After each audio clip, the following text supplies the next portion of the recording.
if you really understand the concept of single arrays, understanding the concept of double arrays is not that difficult. Because now instead of having a single column, what we have multiple columns, and here you see that we have multiple rows. Okay, so in order to collect this data, it's better to use double arrays. Okay, so this is one way where you can initialize this array.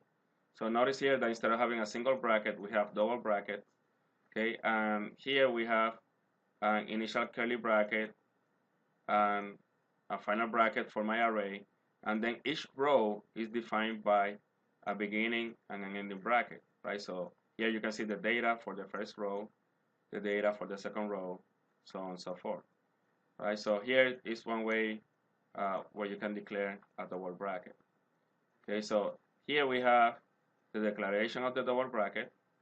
Okay, so this here we have a matrix, double bracket, and then here you have the size of the bracket. You have 5 elements, 5 rows, 5 columns. Okay, so you can play around with this, and here we have matrix 2, 1, that will be 0, 1, 2, and then 0, 1, so it's a 7, it's this value. So if you say matrix 2, 1 is equal to 7, you will put a 0 right here. Right? So I'm just gonna look at the variations in how you can get the length for the different arrays. So for example, here if you do x0.length, it will tell you the length of the first row, here the length of the second row, the length of the third row, and so on and so forth. Right? So here you can see the length of, each row. Okay? So you can try that. I'm not going to go much into coding here because these are things that you can pretty much experiment by yourself. Okay, so it's very common that in arrays you have like double loops, right? So look at the loops for initializing arrays. So here you have a double for loop. The first loop deals with the rows, and the second loop deals with the column, right? So matrix.length uh, will give you the length basically of the matrix, right? Like how many rows are we dealing with, right? Or you can say like the length of the columns. They all need to match. And this here, you will go by the length of the row. Okay. And then inside you will pretty much access the row and the column for the particular matrix. Right. So you will see commonly every time that you deal with double matrix or matrix double arrays, you will deal with double loops. Okay, but pretty much the rest is the same. Passing arrays to methods deals the same. Okay, and then so let's say that I want to change my code here. Maybe I will um, just do a small change. So now let me just I will need to block a bunch of stuff. So I'm just gonna block this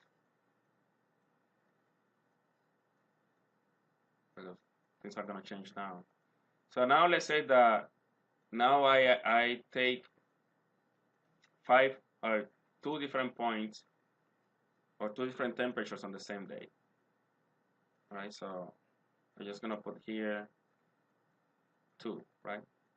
So now I'm gonna have, let's say, 3 days and then 2 temperatures per day. Okay, so now I will go for the number of days, and then I go for integer point taken equal to 0 to point taken less than 2 point taken plus plus. Okay, and then here I'm just gonna have my curly bracket,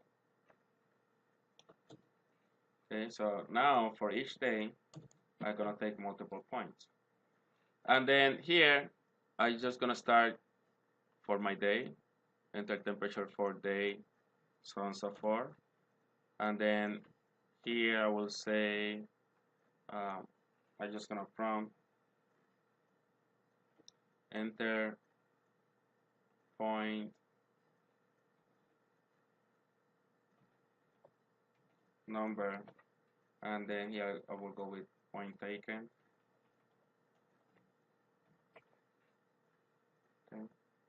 And now, instead of asking for temperature of days, here I have to go with point taken, okay, dot dot. Right, so now I just transform my single loop to a double loop. We're just gonna get multiple values. So I'm gonna run this. I'm running for 3 days. So now you can see for day 0, enter point number 0, 45.5. And then for point number 1, that's 55.5. Now I go to my second day, first point 60.3, point 2, 25. Then now my third day, first point 47, point number 2, 36. Right? So now I just enter all my values. Nothing happened because I commented the rest. You can print your values if you want. Right, so I just now gonna display my results. Right, so I just gonna use the same double loop to display my result. Okay, so now I'm gonna display temperature for day 1. Let me put a space here, and then point number, so on and so forth. And now I'm just gonna display that. Okay, I'm not going to ask anymore, so I'm just gonna display here. And then I'm just gonna get rid of this line. That's so easy how I can transform this. Okay, so now I'm gonna run. I'm collecting for 3 days.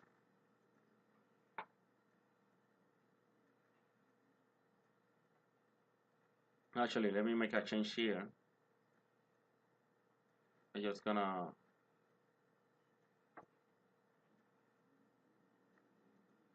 let me put here a print line.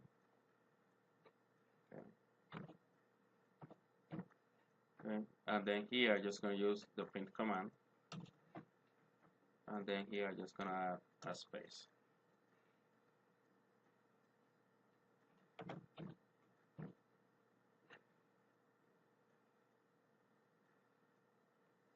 And then I have wait a minute, closing parentheses. Okay. I'm just gonna do this 2 by 2. I'm gonna collect it for 2 days of data.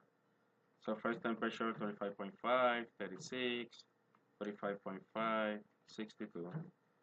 Okay, and notice here that pretty much I have my matrix, right? Maybe I don't even need this. Let me just get rid of that. Let's do it again. 2 days, 25.5, 36, 12, 45, and then it prints my matrix here. Temperature for day 0, you got my two points. Temperature for day 1, my 2 points. Okay, so I hope this helps. So this will give you a good idea of how arrays work.